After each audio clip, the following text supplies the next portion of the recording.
Hello friends, आज हम लोग इनकम टैक्स में न्यू टैक्स स्ट्रक्चर के हिसाब से कैसे कंप्यूट होता है उसको देखेंगे। न्यू टैक्स स्ट्रक्चर में हमारे पास कोई डिफरेंट एज ग्रुप्स नहीं है। सारे एज ग्रुप्स के लिए एक ही तरह का टैक्स जो है स्ट्रक्चर जो है वो फॉलो किया जाता है। हमने ओल्ड स्ट्रक्चर पढ़ा था लास्ट वीडियो में, उसमें डिफरेंट एज ग्रुप्स में हम डिवाइड कर रहे थे, उसके हिसाब से कंप्यूट कर रहे थे। यहाँ पे ऐसा नहीं है, यहाँ पे सबके लिए एक ही कंप्यूटेशन होता है। वो कैसे होता है? जीरो इनकम से लेके 2,50,000 रुपीज तक की यदि हमारी इनकम है तो उस पर हमें कोई टैक्स नहीं पे करना है।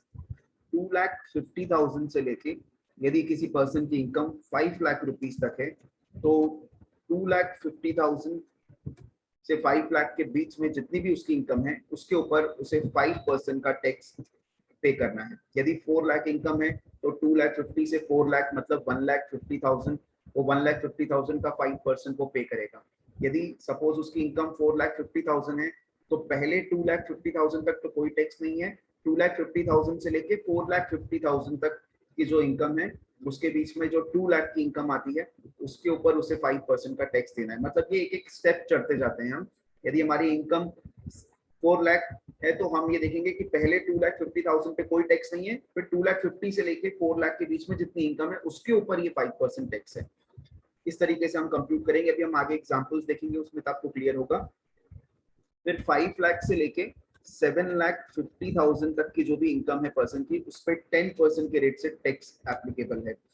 फिर 7,50,000 से लेके 10 लाख तक की यदि किसी पर्सन की इनकम है तो उसके ऊपर 15% का टैक्स एप्लीकेबल है।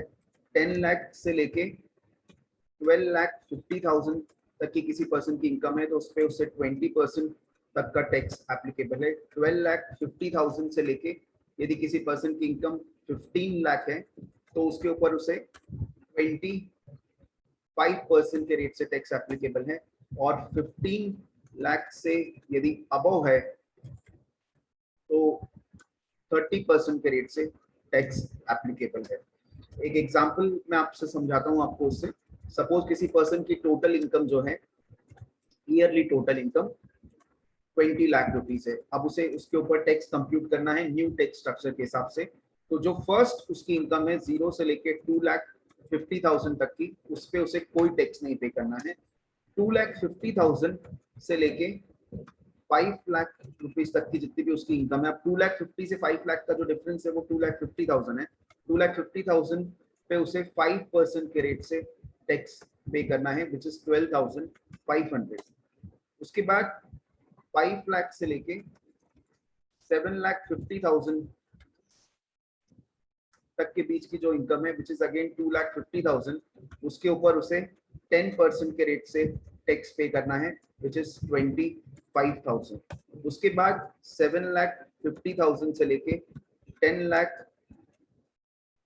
तक की जो इनकम है इन बिटवीन, अगेन 2,50,000, उसके ऊपर उसे 15% के हिसाब से टैक्स पे करना है, विच इज 37,500।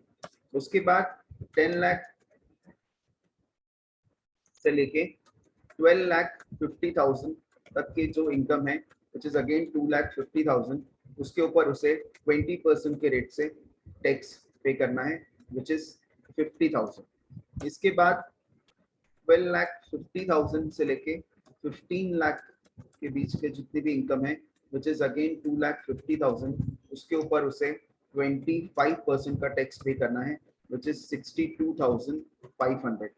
अब 15 लाख से लेके जहां तक भी उसकी इनकम जा रही है, इसकी इनकम 20 लाख जा रही है, तो ये जो भी डिफरेंस है विच इज 5 लाख, उसके ऊपर उसे 30% का टैक्स पे करना है, विच इज इक्वल टू 1,50,000। जब हम उसका टोटल करेंगे सबका तो हमें ये देखना है, हम इन सब का टोटल करेंगे और टोटल आ रहा है 3,37,500। इस 3,37,500 में हम ऐड करेंगे 4% का एजुकेशन सेस। तो ये जो भी टैक्स आया हमारा 3,37,000, उसका 4% हम कैलकुलेट करेंगे विच इज 13,500 और 13,500 के बाद हम इसका टोटल कर लेंगे, टोटल आ जाएगा 3,51,000।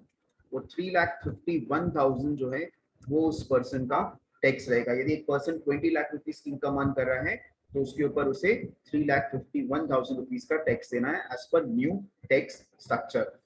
हमारे पास दोनों ऑप्शंस अवेलेबल हैं। हम ओल्ड टैक्स स्ट्रक्चर जो हमने डिस्कस किया था उससे भी हम इस असेसमेंट ईयर में कंप्यूट कर सकते हैं टैक्स, और यहाँ पे भी हम इस न्यू स्ट्रक्चर से भी कंप्यूट कर सकते हैं। ओल्ड स्ट्रक्चर में हमें क्या बेनिफिट है और न्यू स्ट्रक्चर में हमें क्या बेनिफिट है, उसमें एक बेसिक चीज का डिफरेंस ये है कि ओल्ड स्ट्रक्चर में आपको डिडक्शंस मिल जाते हैं।